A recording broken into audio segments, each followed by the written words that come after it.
Hello, good morning, students. Today I will teach you force. In earlier classes 8, you have already studied about the force. What is force? Force, that means action of pushing and pulling, by which it change the shape of the object, it change the direction of motion of object, it change the state of rest, or it produce the state of motion in the body, that is known as force.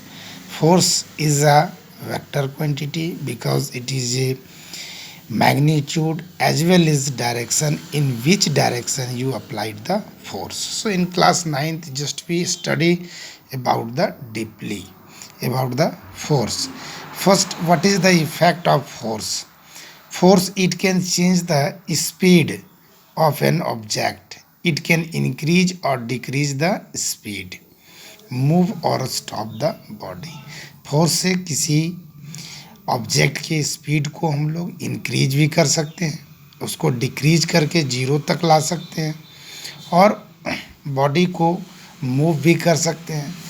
Second क्या effect है? It can change the direction of motion of object.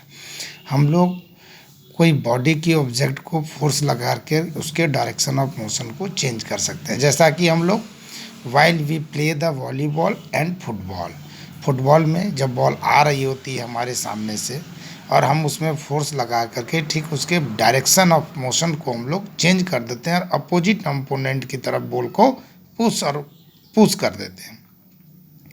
ठीक इसी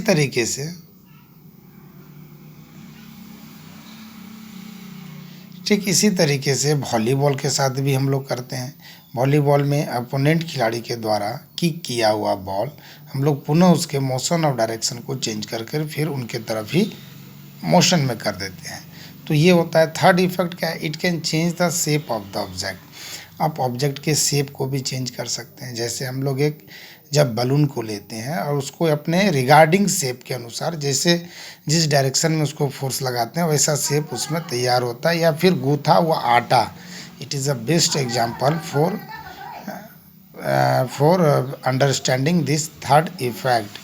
इससे क्या होता है कि हम लोग गूथे हुए आटे के शेप एंड साइज को जैसे पुश करेंगे, गोल, राउंड, सर्कुल, क्यूब, सर्कल में आप चेंज कर सकते हैं।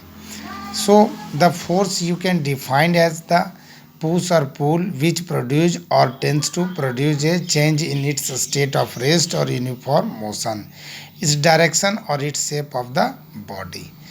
अब हम लोग ऐसे जानते हैं कि अभी हम लोग जो मोशंस पढ़े थे, अब न्यूटन्स लॉ ऑफ मोशन में जो न्यूटन्स के 3 लॉ दिए हैं, है ना। फर्स्ट लॉ क्या? If the object is at rest it will continue to remain at rest. इसको हम लोग बोलते हैं इनर्शिया। क्या बोलते हैं इसको? इनर्शिया। इनर्शिया मीन्स होता है कि कोई भी ऑब्जेक्ट अपने नेचुरल वे में तब तक बने रहना चाहता है जब तक उस पर कोई एक्सटर्नल फोर्स वर्क न करे।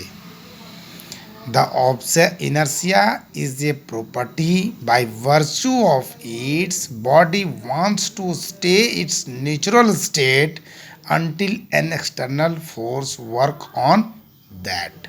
Okay, so अगर कोई सपोज दैट कि कोई स्टोन पड़ा हुआ है किसी प्लेस पर, तो पड़ा हुआ है वो मेनी टाइम्स तक उसमें पड़ा हुआ रहेगा, लॉन्ग डे तक पड़ा हुआ रहेगा, जब तक उसको आप उठा करके और साइड ना कर दें, उसमें जब तक कोई एक्सटर्नल फोर्स ना लग जाए। अरे सारे स्थिति में होता है। 2 में क्या है?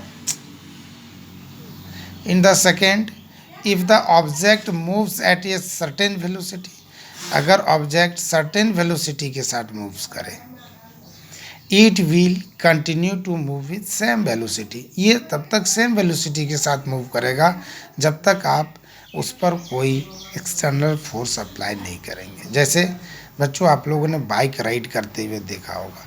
बाइक राइड जब होती है तो बाइक का नेचुरल वे क्या होता है कि एक डायरेक्शन में रहता है, लेकिन उसकी वेलोसिटी को हम लोग चेंज करते हैं कब? जब उस बाइक को हम लोग बैलेंस कर रहे होते हैं चलाते समय, और तब उसके डायरेक्शन को हम लोग हर सेकेंड में हैं, चेंज करते रहते हैं, जिससे कि जिस डायरेक्शन में हम लोग फोर्स लगाएंगे उसकी वेलोसिटी ऑफ डायरेक्शंस उस डायरेक्शन में चला जाएगा।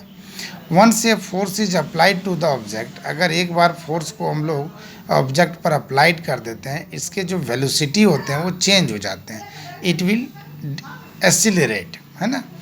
तो these statement are universal true. We sometimes call this form a law called Galileo's law of inertia. In honor of Galileo, it is also called Newton's first law of motion. ये Newton's के first law है जो natural है। First law of motions को हम लोग next class में just भी स्टडी अबाउट, और तब तक आप लोग इस फोर्स को, अगर प्रीवियस क्लासेस के आपके पास बुक हैं तो एक बार स्टडी करें, और नहीं तो आप सबसे पहले go through your book in class 9 and study where you have problem, then just you make a call on my number 6200906935, 6200906935. Thank you.